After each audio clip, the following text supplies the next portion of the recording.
அஸ்ஸலாமு அலைக்கும். எல்லாம் எப்படி இருக்கீங்க? நல்லா இருக்கீங்கன்னு நம்புகிறேன். இன்ஷால்லா நம்ம செய்கிற இருக்கட்டும். இன்றைக்கி நம்ம சோயா வச்சு கைமா உருண்டை எப்படி செய்யணும்னு பார்க்கலாம் வாங்க. சோயா எடுத்துக்கோங்க.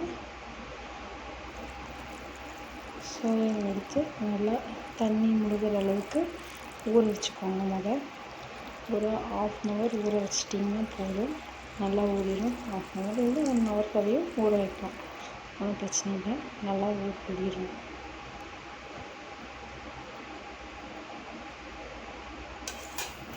இப்போ மூடிக்கிட்டு எடுத்து சொல்லுங்கள். இப்போ சோயா நல்லா ஊறிடுச்சு பாருங்கள். இந்த அளவு ஊறினாலே போதும். நான் 1/2 hour தான் ஊற வச்சேன். நல்லா ஊறிடுச்சு. இங்கே பாருங்கள்.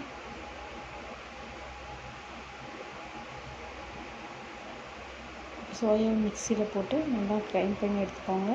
ஒரு பாத்திரத்தில் மாற்றிடுங்க.